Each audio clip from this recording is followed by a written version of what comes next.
नमस्कार साथियों, स्वागत है आप सभी का अनअकैडमी पर। मैं हूं अंकित अवस्थी। कैसे हैं आप? Very good evening. Murali, Lalit, Shashthi, Shubham, A K Pandey, Pooja, Ajit, Anupam, Santosh, Naman, Ananya, Shivani, Navneet, Harsh. Very good evening बेटा। कैसे हैं आप लोग? होपफुली आप सभी लोग एकदम स्वस्थ हैं, मस्त हैं, सुरक्षित हैं।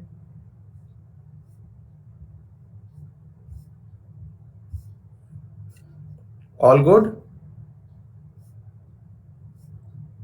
Very good. हाँ, मैं भी एकदम अच्छा हूं बेटा।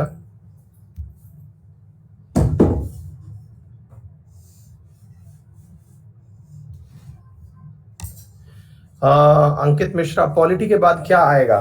पॉलिटी के बाद इकोनॉमी आएगा बेटा। इकोनॉमी। हाँ ललित, हिस्ट्री उसके बाद पॉलिट। इकोनॉमी छोटा सा ही है, मतलब इकोनॉमी बहुत छोटा सा सेक्शन है, क्योंकि आप लोगों के जो काम की चीजें हैं ना, वो बहुत ही मिनिमम है। मतलब वो मुश्किल से 10 या 12 लेक्चर का इकोनॉमी आएगा, फिर हिस्ट्री आ जाएगा, है ना। Shubham, thank you so much. आपकी मतलब जो सांत्वनाएं आई हैं, धन्यवाद उसके लिए। पॉलिटी के बाद में बेटा फिर इकोनॉमी का बहुत लेट हो जाएगा, क्योंकि हिस्ट्री थोड़ा लंबा चलता है ना। गौरांग, मुझे नहीं पता बेटा नया वाला क्या आया है। आकांक्षा बेटा, इसकी प्रैक्टिस करवा देंगे अपन, है ना। थोड़े दिनों में अपन क्या करेंगे ना, प्रैक्टिस क्वेश्चंस करवा देंगे जो भी अपन ने पढ़ाया है उन सब के ऊपर, ठीक है। आरती, मैं एकदम अच्छा हूं बेटा। All good.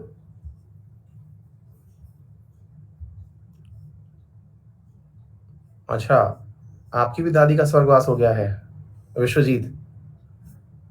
चलिए,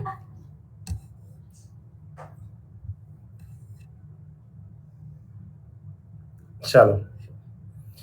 हाँ, ये एक्चुअली मतलब हाँ, ये परू थी, वो किसी और बात के ऊपर हंस रही है। आर्टिकल्स इसके जैसे खत्म होंगे, इसके तुरंत बात करवा देता हूं, ठीक है।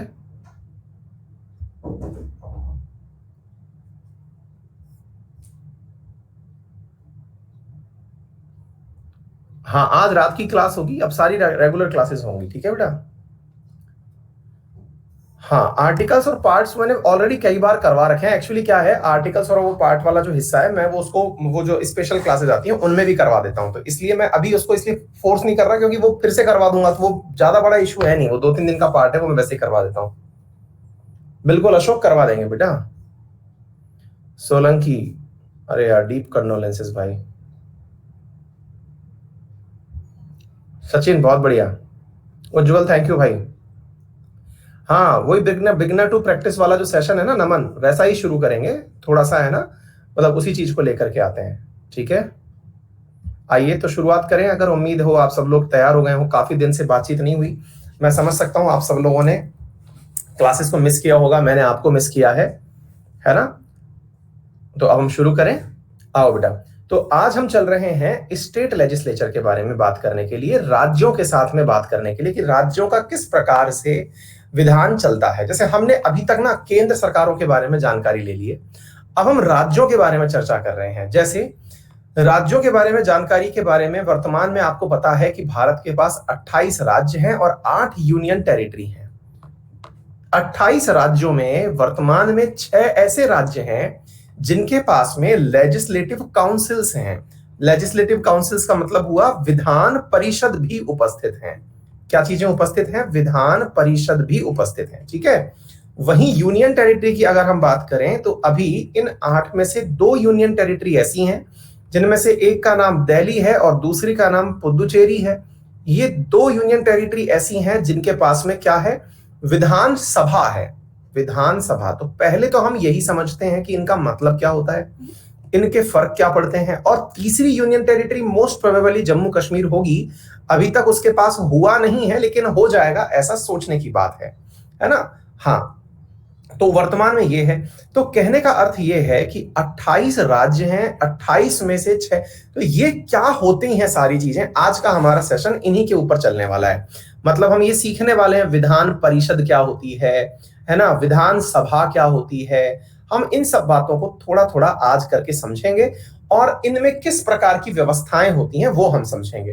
तो इस बात को हम समझें उसके लिए मैं आपको थोड़ा सा पुराना रिवाइज करा देता हूं। आप में से सभी से निवेदन है, क्लास के दौरान क्लास को जो मैंने पढ़ाया है ना, तो जो मैंने पढ़ाया उस दौरान अगर कोई पढ़ने से संबंधित डाउट आए तो बीच में पूछ लेना, जो मैं पढ़ा रहा हूं उससे, अदरवाइज क्लास के अंत में बतियाएंगे, है ना बेटा। बीच में और कोई दिशा मतलब दिशा से भटक करके कुछ मत पूछना, अब जो चल रहा है उसे पढ़ते रहना, अदरवाइज फिर हमारा रिदम ब्रेक होता है। मैं जो पढ़ा रहा हूं उसमें कहीं भी दिक्कत आए तो बीच में पूछ लेना, है ना। जो पढ़ा रहा हूं उससे रिदम ब्रेक मत करना, आपको फिर मजा नहीं आएगा, है ना बेटा। देखो क्या है, इसको ऐसे समझो, हम लोगों ने ना बेटा अभी केंद्र सरकार के बारे में सीखा था, हमने केंद्र सरकार के बारे में सीखा था। अभी मैं सारी बातें आपको याद दिलाऊंगा, है ना, सेंट्रल गवर्नमेंट जिसे आप कहते हैं, ठीक है। अच्छा, इसी प्रकार से आज हम राज्य के बारे में बात कर रहे हैं, लेकिन बात करेंगे उससे पहले मैं थोड़ा सा आपको केंद्र रिवाइज करा देता हूं ताकि आपको वो बात समझ में आ जाए। केंद्र में हमने संसद पढ़ी थी, संसद, और संसद के अंदर हमने 3 चीजें मिलकर के पढ़ी थी। क्या क्या पढ़ी थी साथियों? हमने पढ़ा था राष्ट्रपति, राष्ट्रपति, इसके साथ साथ हमने पढ़ी थी लोकसभा और हमने पढ़ी थी राज्यसभा। लोकसभा को कहते हैं निचला सदन, निचला सदन कहिए या लोकप्रिय सदन कहिए, सीनियर नहीं है, थोड़ा जूनियर सदन है, ये लोअर हाउस है। दूसरा है राज्यसभा, इसे बच्चों उच्च सदन कहते हैं, सीनियर हाउस है, ये बड़ा सदन है ना, मतलब बड़े लोग बैठते हैं यहां जाके, कम संख्या में होते हैं बड़े लोग भी, है ना। अच्छा, तो ये सिंपल सी बात हमने सीखी। सिमिलरली राज्य के अंदर जो राजकीय शासन व्यवस्था है उसमें भी 3 व्यवस्थाएं होती हैं, लेकिन संसद जैसा कोई नाम यूज नहीं किया जाता, ठीक है। क्या क्या होती हैं? जैसे राष्ट्रपति यहां पर सर्वोच्च व्यक्ति है, एग्जैक्टली बच्चों यहां पर राज्यपाल होता है, बिल्कुल वैसे ही समझिएगा, ठीक है। जैसे अपन ने लोकसभा सुनी थी वैसे ही बच्चों यहां पर होती है विधानसभा। यहां पर क्या था? लोकसभा, यह शब्द क्या था? लोकसभा। ऐसे ही राज्य में क्या होती है? विधानसभा होती है। आगे बेटा, विधानसभा को अंग्रेजी में कहते हैं लेजिस्लेटिव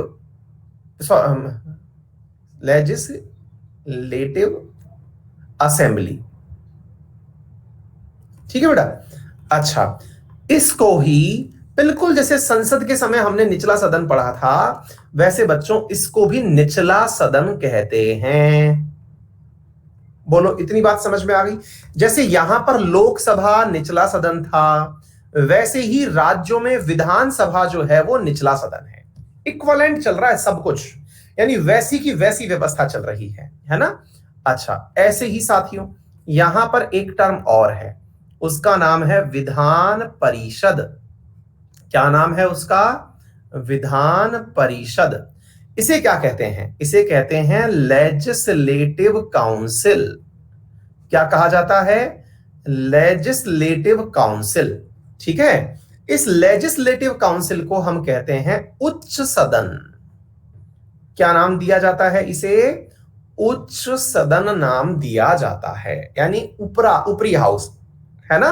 अच्छा, जैसे यहां पर लोकसभा निचला सदन था, यहां निचला सदन, यहां राज्यसभा उचला सदन था, तो यहां पर उचला सदन, ठीक है, उच्च सदन हो गया, ठीक है बेटा। इन दोनों के अंदर तो जो भी मेंबर्स होते हैं, मान लीजिए कि यहां पर कोई व्यक्ति है जो चुन करके आपने भेजा है, या यहां पर भेजा है, यहां पर कोई व्यक्ति आपने चुनकर भेजा है, इन दोनों को हम कंबाइंड रूप से एमपी कहते हैं, मेंबर ऑफ पार्लियामेंट कहते हैं।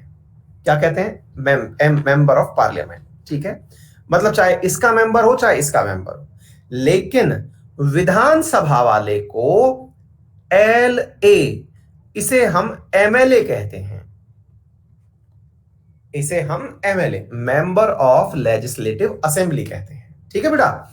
एग्जैक्टली ऐसे ही यहां पर दोनों MP थे, मेंबर ऑफ पार्लियामेंट थे, लेकिन यहां पर विधानसभा वाला MLA है और विधान परिषद वाला MLC है, L और C, दैट इज MLC। आई बात समझ में? यहां तक बात समझ में आई आप लोगों को? एक बार थम्स अप कर दीजिए। क्लियर?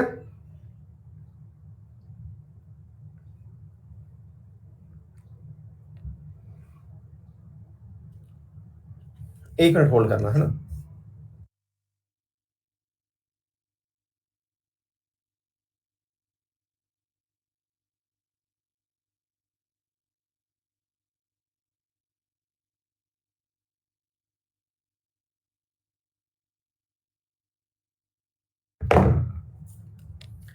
ठीक है, अच्छा अब क्या होता है बेटा, अब यहां पर से कई बच्चे ऐसे हैं जिनके मन में एक सवाल बनता है कि सर एक बात बताइए, हमारे यहां तो एमएलसी है ही नहीं, कौन होता है ये एमएलसी? जैसे किसी विद्यार्थी ने पूछा सर एमएलसी क्या होता है, तो बेटा एमएलसी अपने राज्यों में नहीं है, अधिकांश राज्यों में नहीं है, केवल 6 ही राज्यों के अंदर ऐसी व्यवस्था है। कितने राज्यों में? केवल 6 राज्य ऐसे हैं जहां पर ये 2 प्रकार के सदन उपस्थित हैं, है ना? अपनी क्लास के विद्यार्थियों ने वो जम के याद किए हुए हैं। एक तो यूपी बिहार एकदम पड़ोसी, एकदम पड़ोसी, है ना? ऐसे ही आंध्र प्रदेश तेलंगाना जो एक दूसरे से मिलकर के बने हैं, ये दोनों पड़ोसी। ऐसे ही महाराष्ट्र और कर्नाटक, ये एक दूसरे के पड़ोसी। बस इनमें पड़ोसी इंपैक्ट है, अदरवाइज कोई दिक्कत नहीं है। 6 की 6 राज्यों के पास है। आगे बात समझ में? अच्छा, फिर आप सवाल पूछेंगे सर एक बात बताइए, एमएलए बड़ा होता है कि एमएलसी बड़ा होता है? मैंने कहा भाई अगर आप इस हिसाब से पूछें कि इनमें से सीनियरिटी किसकी ज्यादा है, तो आंसर होगा एमएलसी की सीनियरिटी ज्यादा है। इसका भी कार्यकाल राज्यसभा के कार्यकाल की तरह 6 साल का होता है, इसका भी 6 साल का होता है। वो बात दूसरी है कि आप इसको चुनते नहीं है, डायरेक्टली इनडायरेक्टली इलेक्टेड है, इसके बारे में भी कभी बताएंगे ये सारी व्यवस्था। तो आज का जो हमारा चैप्टर होने वाला है वो असल में इन चीजों के ऊपर व्यवस्थित होने वाला है। अच्छा, फिर आप पूछेंगे सर एक सवाल सिंपल सा है, जब केंद्र के पास में ये सारी व्यवस्थाएं होती ही हैं तो फिर राज्यों के पास में व्यवस्थाएं बनाने की क्या जरूरत थी? ये बहुत ही प्यारा सवाल है और आप मुझे आंसर दीजिए, मैं आपसे एक्सपेक्ट करता हूं आप इसका आंसर दीजिए। बताइए, जब हमारे पास में मतलब वो थे ही, केंद्र सरकार थी ही, तो हमें राज्यों के पास में ये सब बिठाने की क्या जरूरत थी? बताइए।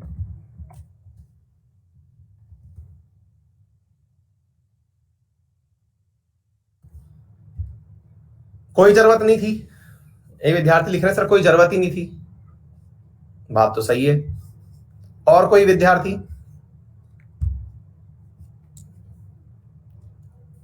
Quasi federal, three system,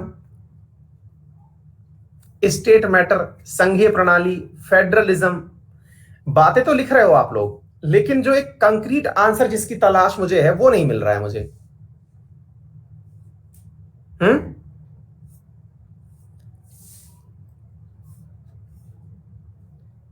management आसान हो गया, स्टेट का अधिकार है। एक विद्यार्थी ने कुछ ठीक ठाक सा लिखा है, कौन बालक है ये? मधुर, बहुत बढ़िया। ज्यादा प्रेशर सेंटर पर ना हो क्योंकि विपक्ष होता है, छोटे पार्ट होते हैं। नहीं, आप में से कुछ लोगों ने अच्छा आंसर भी लिखा है, जैसे कुछ लोगों ने लिखा है फेडरलिज्म के कारण, लेकिन वास्तविकता में फेडरलिज्म में कहां लिखा हुआ है ये? क्या है ऐसा? फेडरल एक करेक्टर थोड़ी, फेडरल में बहुत सारे करेक्टर हैं। सेपरेशन ऑफ पावर्स, देखिए हो सकता है आप सब भी वही कहना चाह रहे हो जो मैं बोलने जा रहा हूं, मैं आपकी फीलिंग्स को प्रायोरिटी देते हुए मैं अपनी बात बोल रहा हूं। बच्चों, बात ऐसी है कि जब हम संघीय व्यवस्था की बात बोलते हैं, जैसे आप में से कुछ लोगों ने संघीय व्यवस्था यानी फेडरलिज्म करेक्टर को प्राथमिकता दी है, ठीक है, संघीय करेक्टर को आपने प्राथमिकता दी है, तो हम भी इस बात को आपके साथ में साझा करते हैं कि भारतीय संविधान में 7वीं अनुसूची के अंदर, शेड्यूल 7 के अंदर 3 प्रकार के विषयों का बंटवारा किया गया है। कितने प्रकार के विषयों का? 3 प्रकार के विषयों का बंटवारा किया गया है। कौन कौन से? एक है केंद्रीय लिस्ट यानी सेंट्रल लिस्ट, एक है राज्य की सूची, और एक है समवर्ती सूची। समवर्ती हाँ भाई, केंद्रीय लिस्ट में कितने आर्टिकल्स हैं, यानी कि कितने विषय इसके अंदर रखे गए हैं? केंद्रीय बोले तो सेंट्रल। वर्तमान में बच्चों यहां पर 100 विषय हैं। अब क्या है इनका मतलब, अभी मैं आपको वो बताऊंगा, फिलहाल के लिए 100 विषय हैं। अच्छा, राज्य सूची के अंदर कितने विषय हैं बताइए? राज्य सूची के अंदर कितने विषय हैं?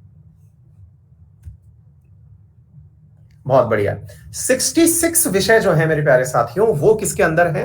राज्य सूची के अंदर है। और समवर्ती सूची के अंदर कितने हैं? 66। और राज्य समवर्ती सूची के अंदर कितने हैं?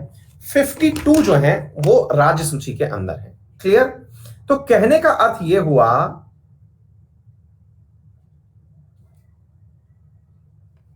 कहने का अर्थ यह हुआ कि सर इन विषयों का मतलब अगर हमें पता चल जाए तो हम आपके सवाल तक पहुंच जाएंगे। मैंने कहा बिल्कुल, अब आपको विषय का मतलब ही समझाते हैं हम।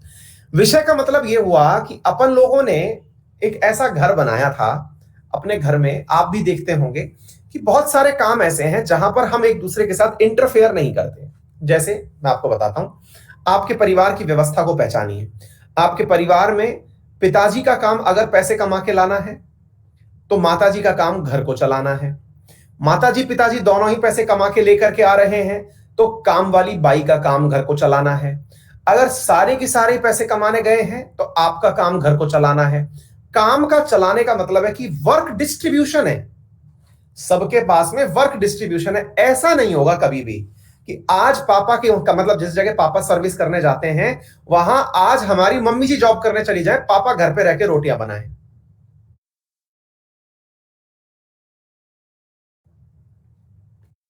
क्या आपको मेरी बात समझ में आ रही है? दोबारा से समझिए।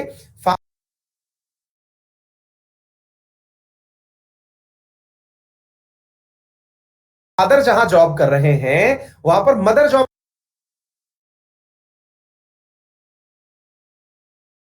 करने नहीं जा सकती। उम्मीद है आपको बात समझ में आ गई होगी। एग्जैक्टली भारत में जब सरकार बन रही थी, संघीय व्यवस्था बन रही थी, तो ऐसा किया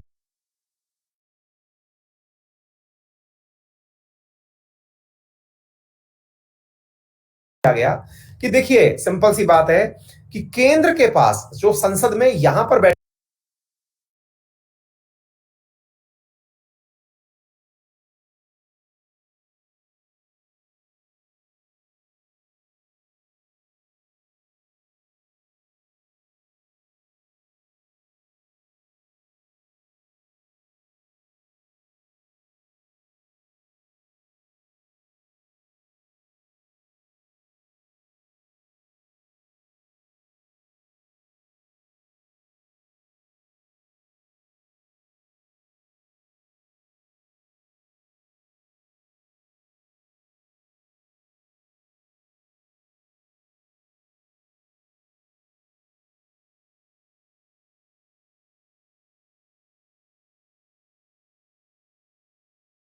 एग्जैक्टली भारत में जब सरकार बन रही थी, संघीय व्यवस्था बन रही थी, तो ऐसा किया गया कि देखिए सिंपल सी बात है कि केंद्र के पास जो संसद में यहां पर बैठे हुए लोग बाग हैं, इस वाली जगह पर बैठे हुए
नमस्कार साथियों, स्वागत है आप सभी का अनअकैडमी पर। मैं हूं अंकित अवस्थी।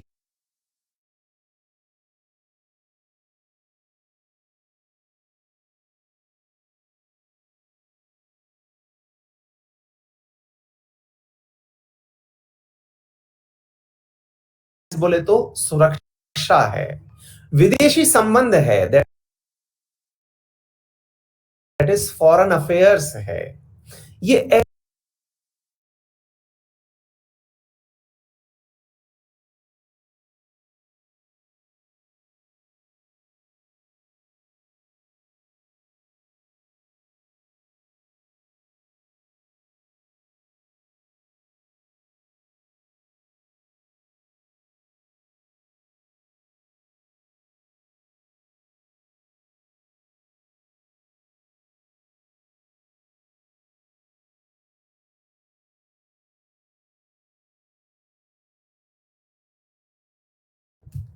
दोबारा से समझिए, फादर जहां जॉब कर रहे हैं वहां पर मदर जॉब करने नहीं जा सकती। उम्मीद है आपको बात समझ में आ गई होगी। एग्जैक्टली भारत में जब सरकार बन रही थी, संघीय व्यवस्था बन रही थी, तो ऐसा किया गया कि देखिए, सिंपल सी बात है कि केंद्र के पास जो संसद में यहां पर बैठे हुए लोग बाग हैं, इस वाली जगह पर बैठे हुए जो लोग बाग हैं, इनके पास कुछ काम होने चाहिए, कुछ काम होने चाहिए। वो जो कुछ काम होने चाहिए वाली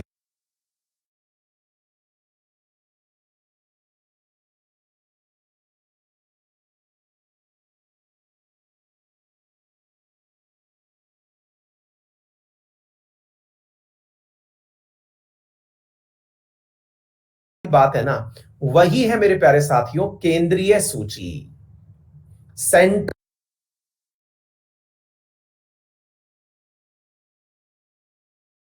लिस्ट, केंद्रीय सूची। क्या आपको मेरी बात समझ में आ रही है? ये 100 विषय जो मैंने आपको बोले, 100 सब्जेक्ट जो मैंने आपको बोले, असल में ये वही विषय हैं जिनके ऊपर संसद को अधिकार दिया गया है कानून बनाने का। जैसे जैसे मेरे प्यारे साथियों, भाई कुछ विद्यार्थी बफर और कुछ विद्यार्थी लैग बोल रहे हैं, अलग अलग बोल रहे हैं, इसलिए मैं रिफ्रेश कर देता हूं। हाँ जी, अब सुनिए ध्यान से। तो बच्चों, अब इनमें उदाहरण के रूप में हम क्या समझते हैं, देखिए, जैसे कि संचार व्यवस्था है, यानी कि कम्युनिकेशन है, डिफेंस है, डिफेंस बोले तो सुरक्षा है, विदेशी संबंध है, दैट इज फॉरेन अफेयर्स है। ये ऐसी कुछ व्यवस्थाएं हैं जिन पर कि केंद्र कानून बना सकता है। कर की उगाही है, इन पर केंद्र कानून बना सकता है। राज्य सूची, राज्य सूची के अंदर भी कुछ विषय थे। देखिए, विषय का मतलब क्या होता है, पहले मैं सरल रूप से समझाता हूं। जैसे मान लो भारत सरकार अब एक कानून ले आए। क्या कानून लेकर के आए? मतलब telecom regulatory authority of India, try जो है, आपको मालूम है कि भारत के अंदर नियामकीय संस्था है। अगर मान लीजिए भारत सरकार एक ऐसा कानून लेकर के आए जिसमें वो ये कह दे कि आज से जो ट्राई है, TRAI, वो हर उस व्यक्ति को जो उसको पर्सनली मैसेज लिखकर भेजेगा कि सर मेरे पास डेटा खत्म हो गया है, मेरा डेटा अपडेट कर दीजिए, वो अपडेट कर देगी और पैसे भी नहीं लेगी। अब आप पूछेंगे सर ये तो बहुत ही बनावटी सी बात है। नहीं नहीं, बनावटी नहीं है, आज करते तो है, जियो वगैरह वाले करते हैं, आपको टॉप अप उधार देते हैं, है ना। वोडाफोन वगैरह में स्कीम चलती रहती है कि अगर खत्म हो गया तो हमसे थोड़ा एडवांस डेटा ले लीजिए, थोड़ा पैसा दे दीजिए, अदरवाइज वो बाद में काट लेंगे, है ना। अगर ये व्यवस्था सरकार कर दे, क्योंकि संचार का पार्ट है ना, अभी तो कंपनियां कर रही हैं, तो ऐसा करने के लिए सरकार को इस ट्राई नामक संस्था को एक ताकत देनी होगी। और भारत में जो ताकत मिलती है वो कानून से मिलती है।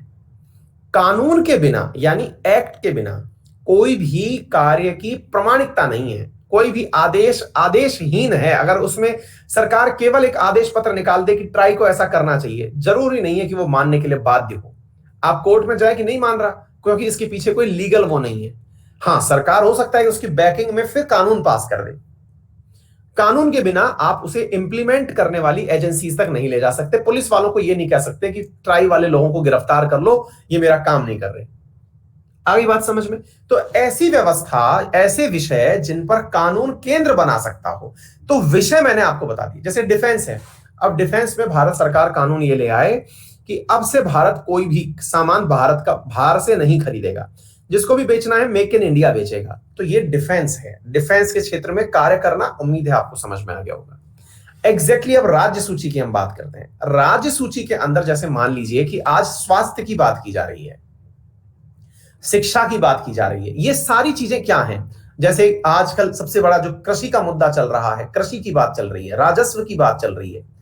इन मुद्दों पर अगर केंद्र की जगह राज्य कानून बनाए, अब विषय तो लिख दिए गए 66 के 66, उनमें से ये नंबर है, मान लीजिए एक नंबर ये है, दूसरा नंबर ये, तीसरा नंबर ये, इन पर कानून बनाना है राज्य सरकार को। क्या कानून बनाना है? स्वास्थ्य के लिए कानून बना दिया कि हमारे जैसे राजस्थान के अंदर आया कि मुख्यमंत्री चिरंजीवी योजना आ गई, जिसमें यह है कि हर किसी का इलाज अब फ्री में होगा, सरकार सबका इलाज मुफ्त में करेगी। सबको एक मतलब किसी भी अस्पताल में जाइए, प्राइवेट जाइए, सरकारी जाइए, एक बीमा कराइए और पहुंच जाइए। ठीक है, ये क्या है फिर? ये क्या है फिर? ये राज्य सूची का विषय है। समझ में आ गया? इस पर केंद्र कानून नहीं बनाएगा।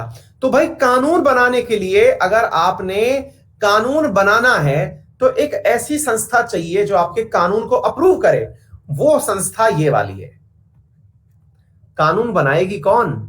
कानून बनाएगी ये संस्था जो आपने ये तीनों मिलकर के बिठाए हैं। ये अर्थात ये राज्य की, जो आप आज हमारे साथ बैठ करके स्टेट लेजिस्लेटिव पढ़ रहे हैं, राज्य की विधायिका पढ़ रहे हैं, ये राज्य की विधायिका असल में है क्या? असल में ये राज्य सूची के विषयों पर कानून बनाने वालों का एक संगठन है। क्या आपको मेरी बात समझ में आ गई?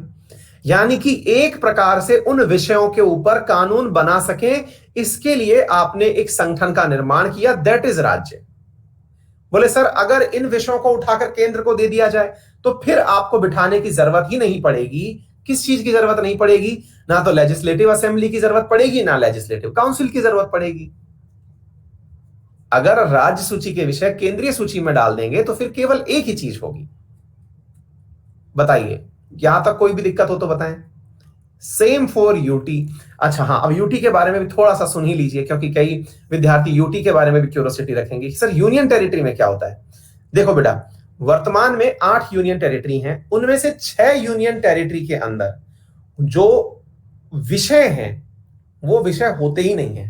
अर्थात वहां पर यूनियन टेरिटरी नामक विषय कोई विषय नहीं है, उन पर विषय चलता ही ये वाला है। अर्थात उसके सभी विषयों का जो कार्यभार है, उसके सभी कार्यों की जिम्मेदारी केंद्र के पास है। यानी कि यूनियन टेरिटरी, अगर कल को मैं ये कह दूं कि राज्यों से ये कह दिया जाए कि तुम्हें इसकी आवश्यकता क्या है, किस चीज की? राज्यपाल, विधानसभा और विधान परिषद की, इन्हें हटा दो, तो वास्तविकता है कि हर राज्य अपने आप में एक यूनियन टेरिटरी बन जाएगा। हर राज्य अपने आप में एक यूनियन टेरिटरी बन जाएगा। फिर आप पूछेंगे सर फिर एक बात बताइए, आपने अगर कहा कि हर राज्य यूनियन टेरिटरी बन जाएगा क्योंकि उसके हर विषय पर केंद्र नियंत्रण करेगा, तो ऐसी स्थिति में फिर दिल्ली को और पौंडीचेरी को यूनियन टेरिटरी के साथ साथ वहां के अंदर विधानसभा क्यों दी गई? बड़ा सवाल है। फिर सवाल क्या बना कि सर यदि यही बात है तो यूनियन टेरिटरी होने के नाम पर जब सारे कानून संसद ही बनाएगी, केंद्र ही बनाएगा, तो फिर दिल्ली को और पुडुचेरी को आपने विधानसभाएं क्यों दी? संसद ने विधानसभाएं क्यों दी?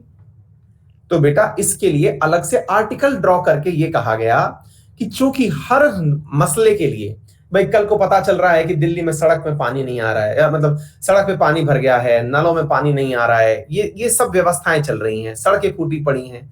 अब संसद जो है देश की, वो बहुत बड़े बड़े महत्वपूर्ण निर्णय लेने के लिए बैठी हुई है।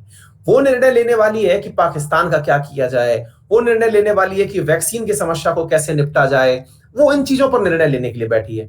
अब तुम पता चल रहा है वहां रोड पे मतलब संसद के सामने मटके फोड़ रहे हो कि पानी नहीं है, हाय हाय, संसद के सामने नारे लगा रहे हो। तो ऐसी स्थिति में उन चीजों से निपटने के लिए क्या कर दिया गया? उस स्थिति से निपटने के लिए मेरे प्यारे साथियों क्या बना दी गई? स्टेट लेजिस्लेटिव असेंबली बनवा दी गई।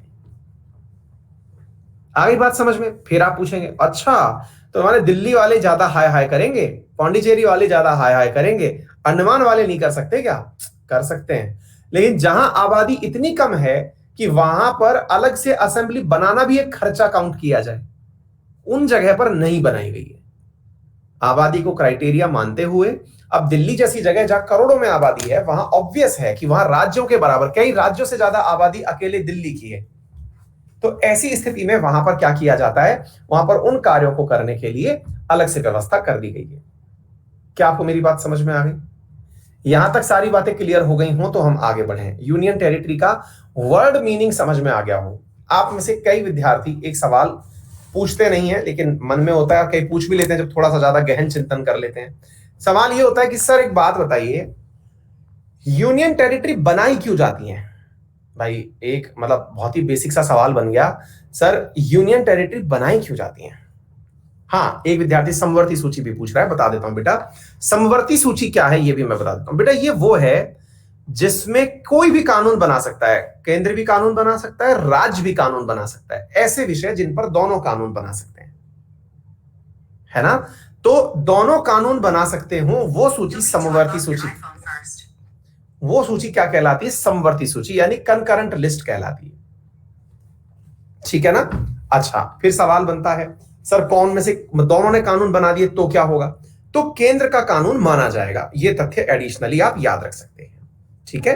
अच्छा, अब एक सवाल और बनता है, बोले सर एक बात बताइए, क्या बोलते हैं, यूनियन टेरिटरी बनाई क्यों जाती है? मतलब एक बेसिक सा सवाल है सर। मैंने कहा भाई, मैंने कई बार पहले भी कहा है, लेकिन फिर भी एक बेसिक सा सवाल है। हाँ, अंकित कह रहे हैं ये सवाल वो पूछने वाले थे। देख लो, मैंने अंदर से पहचान लिया आपके मन में सवाल क्या है ना? भाई मैंने कहा कि अगर मान लीजिए कल को कोई राज्य बगावती तेवर अपना ले कि जाओ हम नहीं मानते आपकी बात, किसकी? केंद्र की बात नहीं मानते, और वहां पर केंद्र सरकार अपनी स्थिति में ऐसे भी नहीं है कि वहां पे कंट्रोल स्थापित कर सके। आप लोगों ने बहुत बार ऐसा देखा होगा कि दुनिया भर के अंदर दुनिया के बड़े बड़े देशों ने छोटे छोटे आइलैंड्स पर राज किया हुआ है। जैसे फॉकलैंड पर यूके ने किया हुआ है, रीयूनियन पर फ्रांस ने किया हुआ है, सिएरा पे उसने किया हुआ है। मतलब ये बहुत सारे देश के छोटे छोटे आइलैंड्स है। जैसे कैरिबियन आइलैंड्स पर यूएस का कब्जा है ना? बहुत छोटी छोटी जगह पर बड़े बड़े देश आके बैठे हुए हैं। क्यों? अगर कोई भी हमारे सामने गर्दन उठाएगा तो हम वहीं से अपना नेवल बेस बना करके, एयर बेस बना करके हमला कर देंगे। असल में इस पूरी व्यवस्था को जब बनाया जा रहा था तो भारत की संसदीय व्यवस्था को इतना मजबूत बनाया गया कि केंद्र इतना स्ट्रांग हो कि वो किसी भी परिस्थिति से निपटने के लिए पर्याप्त हो जाए। यही कारण है कि सेंटर के डायरेक्ट कंट्रोल में डालते हुए अब आप चारों दिशाओं देख लो, चारों दिशाओं में कुछ ना कुछ आपको नजर आ जाएगा, ऊपर नीचे दाएं बाएं सब। देखो, शुरू कर लो, सबसे टॉप पर बिठा दिया जम्मू कश्मीर, जहां केंद्र का सीधा नियंत्रण है। भाई यहां पर केंद्र ही निर्णय लेता है, राज्य का मतलब ही नहीं है। अब वो लोग बैठ बैठ करके केवल गुपकार वार्ता करते रहते हैं, गुपचुप बातें होती रहती है, मतलब कुछ नहीं है। सारा नियंत्रण खुद के हाथ में। एकदम नीचे की तरफ ले जाओ, पुद्दुचेरी डाल दिया, यानी कि पुद्दुचेरी 3 राज्यों पे कंट्रोल कर रहा है। कौन कौन सा? तमिलनाडु, आंध्र प्रदेश, केरल, तीनों की तीनों राज्यों में पुद्दुचेरी की छोटी छोटी सी वो हैं। अरे भाई, देश में इतनी जगह पर सुधार हुए हैं, क्या इन तीनों को मिलाकर के आप मतलब ये नहीं कर सकते थे कि भाई माहे जो है वो अब आगे से केरल की एक सिटी होगी, है यनम कराईकल आंध्रा की सिटी होगी? कर नहीं सकते थे क्या? लेकिन नहीं किया आपने। क्यों नहीं किया? क्योंकि आपको मालूम है कि हर इन तीनों राज्यों में आपकी अपनी अपनी जगह होनी चाहिए। यनम कराईकल, माहे और पांडिचेरी 3 राज्यों में विस्तृत है। ऐसे ही और विचार करो, चंडीगढ़ देख लो। जब जम्मू कश्मीर से नीचे उतर के आते हो तो पंजाब और हरियाणा मिलते हैं, उन दोनों के बीच बॉर्डर में फंसा के चंडीगढ़ दे दिया। लो बेटा, तुम्हारा दोनों पर ऊपर नियंत्रण हो गया। बीच में बिल्कुल उतर के आ जाते हो तो दिल्ली दे दिया, ये दिल्ली सब पर नियंत्रण कर लेगा। पश्चिम में चले जाओ तो दमन दीव और दादर नागर हवेली गुजरात वाले कॉर्नर पर टिका दिया कि बोले तुम बैठे रहे, यहां पर बैठे रहो, यहां पे सीधा के सीधा कंट्रोल हमारा रहेगा। है पूर्व की तरफ चले जाओ तो देखो, बंगाल की खाड़ी में अंडमान और अरब सागर के अंदर लक्षद्वीप दे दिया। क्या आप मेरी बात समझ पा रहे हैं? दोनों तरफ। और मैं आपको बताऊं, अंडमान जो है वो प्रॉपर तरीके से नियंत्रण किसके ऊपर स्थापित कर रहा है? नॉर्थ ईस्ट पर कर रहा है। इवन दो नॉर्थ ईस्ट के ऊपर राज्य का दर्जा तो है, लेकिन वहां अप्सपा दिया हुआ है। आपको मालूम होना चाहिए नॉर्थ ईस्ट में राज्य तो हैं, लेकिन राज्य से पहले अधिकांश राज्य वो यूनियन टेरिटरी हुआ करते थे, लेकिन वहां राज्य प्लस अफ्स्पा है, अल्टीमेटली केंद्र का ही शासन है, वहां पुलिस पावरफुल नहीं है, वहां पर पुलिस शासन नहीं है, आर्म्ड फोर्सेस स्पेशल एक्ट है, जहां पर आर्म्ड फोर्सेस को किसी को भी रोक करके चेक करने की आजादी है, आर्म्ड फोर्सेस स्पेशल है। क्या आपको बात समझ में आ गई? और ये किसी एक पार्टी के कारण नहीं है, हर पार्टी हो या मतलब अपना देश का जो संसद बना है ना बेटा, जो अपनी संसदीय व्यवस्था है उसमें सेंटर को मजबूत रखने के लिए इस प्रकार के प्रावधान जरूरी हैं। और ऑब्वियस सी बात है ना, आज एक बात बताइए, मैं आपसे कह दूं कि आप एक बहुत बड़ी कंपनी के मालिक बन जाएं, अब आपने अपनी कंपनी की डिफरेंट डिफरेंट ब्रांचेस डाल दी, अब डिफरेंट डिफरेंट ब्रांचेस में आप भी तो चाहेंगे ना कल को पता चले कि वहां का मैनेजर अपना ही ब्रांच को अपना ही अधिकार क्षेत्र में ले लिया, वो कह दिया कि आगे से ये वाली कंपनी की ब्रांच मेरी होगी, अब जाओ जिसको जो करना है। भारत ने ऐतिहासिक रूप से ऐसा देखा है ना, मुगलों का जब शासन हुआ करता था तो ये जो बंगाल जिसके बारे में अपन पढ़ते हैं, बंगाल वगैरह था क्या, सिराजुद्दौला वगैरह ने किया क्या था? जब मुगल सत्ता बीच में कमजोर होने लगी तो सिराजुद्दौला ने अपनी सत्ता अपने आप अनाउंस कर ली। एग्जैक्टली मराठाओं के साथ भी ऐसा ही हुआ था, हैदराबाद के साथ भी ऐसा ही हुआ था। केंद्र में जब केंद्र कमजोर पड़ने लगा, सबने अपने आप को आजाद कर लिया। बोलिए, इतिहास उठा के देखिए, अदरवाइज मराठा हो या फिर हैदराबाद के निजाम हो या फिर बंगाल के अंदर सिराजुद्दौला, ये जितने भी लोग हों, ये कभी आजाद थे ही नहीं है, तो संयुक्त भारत के अंदर थे, मुगलों के अधीन थे। जब केंद्र कमजोर पड़ने लगा तो इन सब ने अपने अपने अपने अपने क्षेत्र घोषित कर लिए, आज के राजा यहां के हम हैं, यहां के राजा हम हैं, सबने अपने अपने कर दिए। बात आ गई बात समझ में? तो कहने का अर्थ यह है कि अपने इतिहास से, अपन कहते हैं ना हिस्ट्री क्यों पढ़ें, क्योंकि इतिहास हमें वो अनुभव दे जाता है कि ये गलती नहीं करनी है, ये गलती नहीं करनी है। केंद्र कमजोर जब पड़ता है तो राज्य सिर उठा के खड़े हो जाते हैं।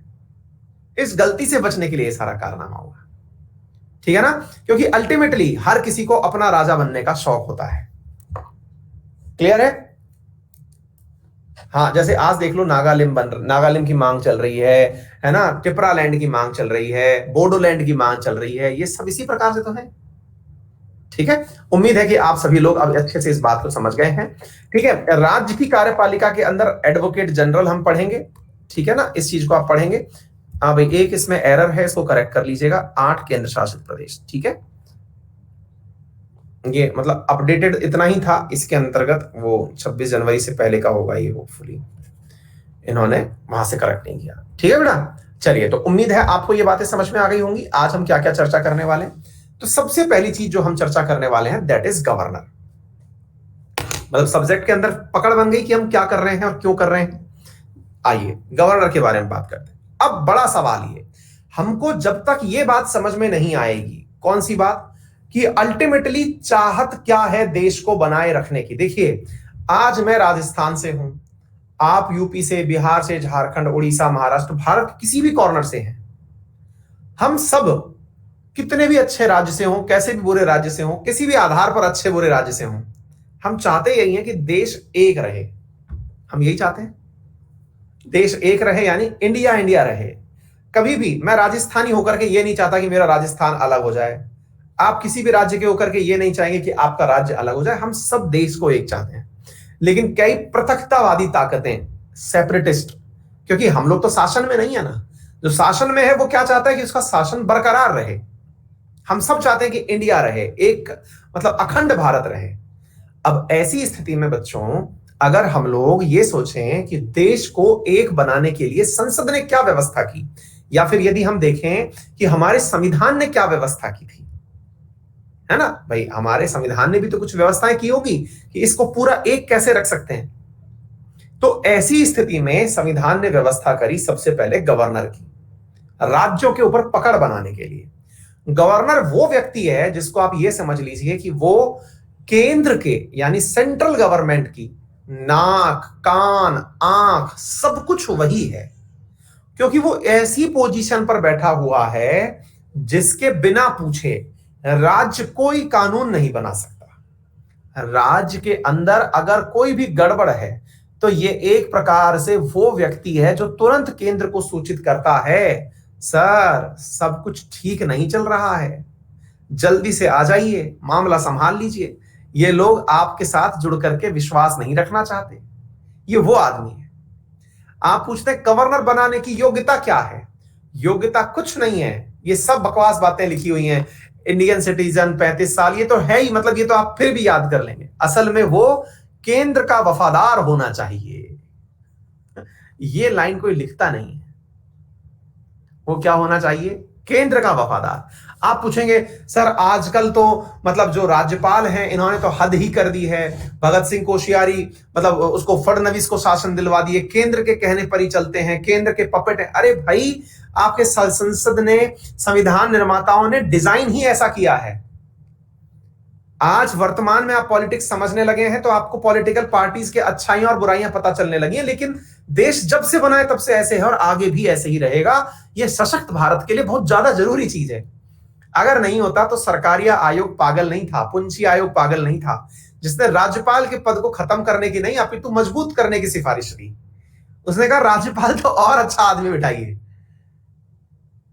क्या आपको बात समझ में आ रही है? सरकारिया से पूछा गया था, क्योंकि राज्यों को तो दिक्कत रहेगी ना इस चीज से। राज्यों को तो एक प्रॉपर तरीके से दिक्कत होगी कि आप क्यों हमको हमारे लिए एक आदमी बिठा के रखते हैं, क्या हम पागल हैं क्या, ये है क्या, वो है क्या। तो सेंटर स्टेट रिलेशन के ऊपर सरकारिया आयोग बिठा दिया गया, जिसकी सबसे ज्यादा रिकमेंडेशन अब तक मानी गई हैं। तो ऐसी स्थिति में उसकी जो बातें थी उसमें से सरकारिया ने कहा बाकी सब सही है सर, गवर्नर को थोड़ी बहुत और पावर दो, ताकि गवर्नर आपका नाक का नाक बन के काम करता रहे, क्योंकि अदरवाइज तो ये लोग अलग होने में 2 मिनट लगाएंगे। भाई एक बात बताइए, क्या आज आपको या हमको किसी को अच्छा लगेगा कि सेना जो है वो आकर के हमारे राज्यवासियों के ऊपर गोलीबारी करे, हैं, किसी की पॉलिटिकल एस्पिरेशंस को लेकर के वहां के लोगों को मारा जाए? अपन नहीं चाहते ना। अपन सब एकत्रित भारत के अंदर काम करना चाहते हैं, रहना चाहते हैं, एकजुट हैं हम लोग अखंडता। तो असल में राज्यपाल है क्या? हमारा राज्यपाल अखंडता का प्रतीक है। इस विचारे को अखंडता का प्रतीक क्यों बोला गया है? क्योंकि बेटा तुम हो तब तब हम अखंड हैं, हमारी स्टेट इंटीग्रेटेड है। यस केशव, देखो ये होता है इंटरनेशनल चीजें पढ़ने का फायदा। केशव ने लिखा है अदरवाइज तो हमारा देश इथोपिया हो जाएगा। बहुत बढ़िया, टिगरे जैसा विवाद हमारे यहां हो जाएगा। क्या आपको मेरी बात समझ में आ रही? कितनी अल्टीमेट। ये देखिए इंटरनेशनल चीजों को मतलब सब लोग पकड़ लेते हैं।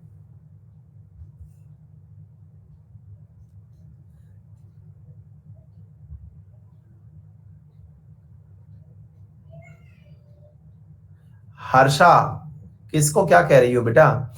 सीबीआई को डॉग बना दिया है,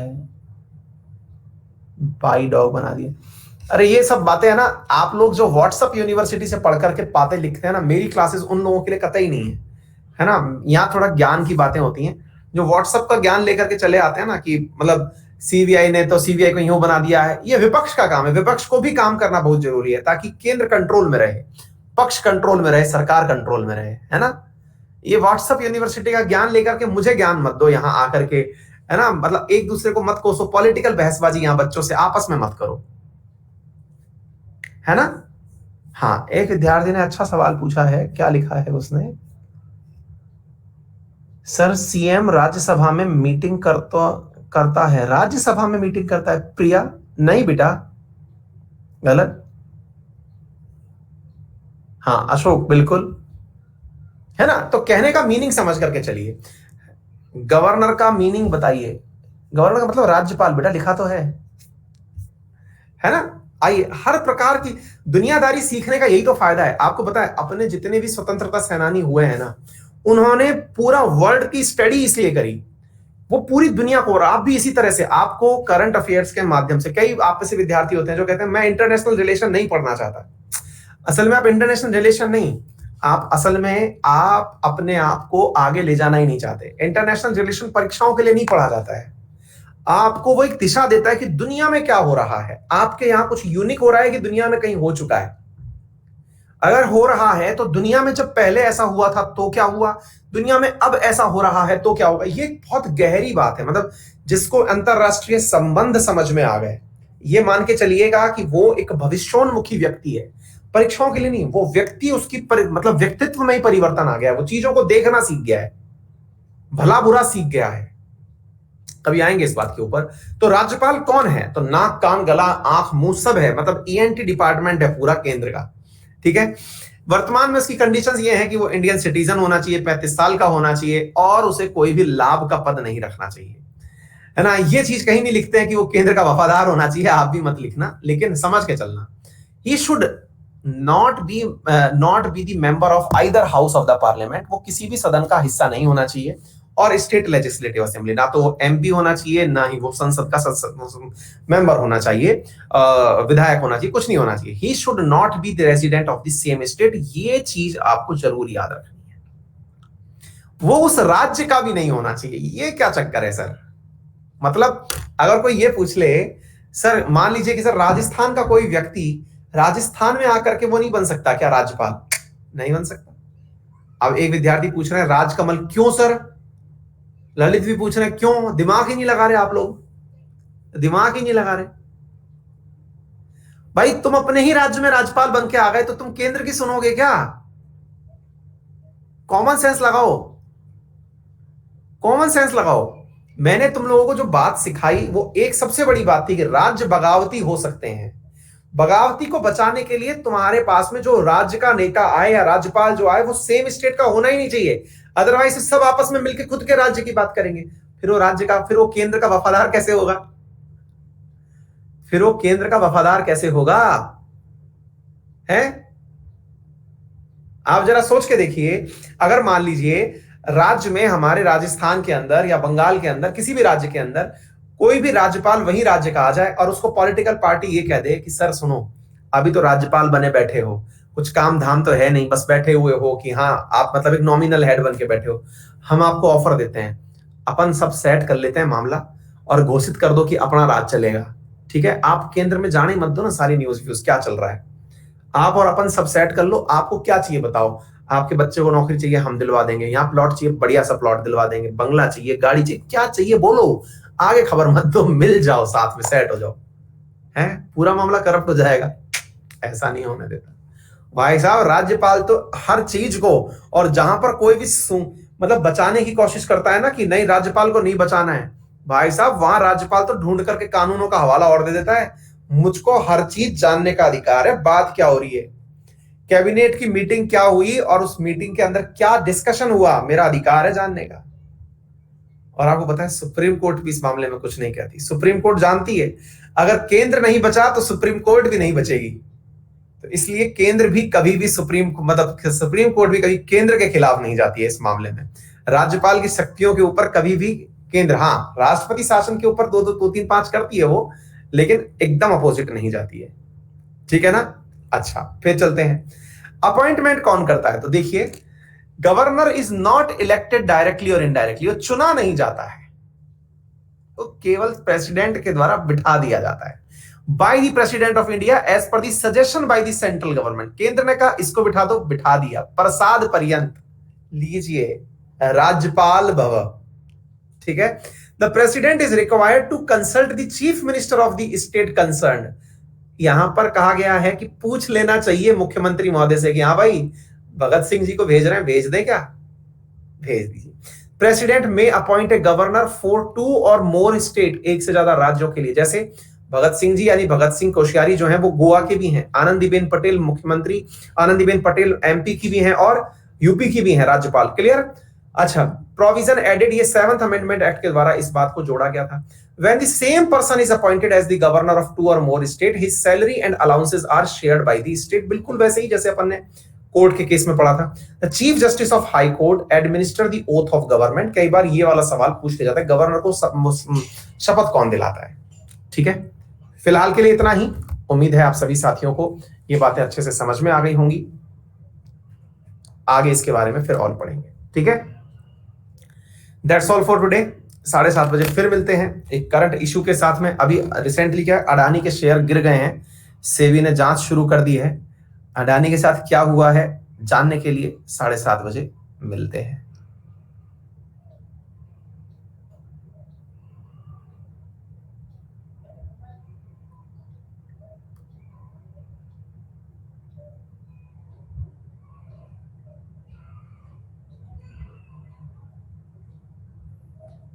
all the very best, thank you.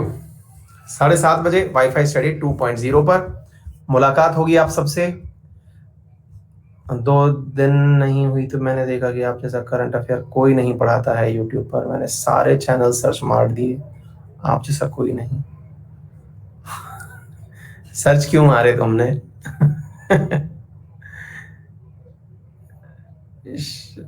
Shalini प्रिया, कोशिश तो जारी है बेटा कुछ ऐसा करने की। उज्जवल, हाँ आइडिया अच्छा है। हरिहर, इतनी आवश्यकता नहीं है आपको इतना डिटेल में जाने की।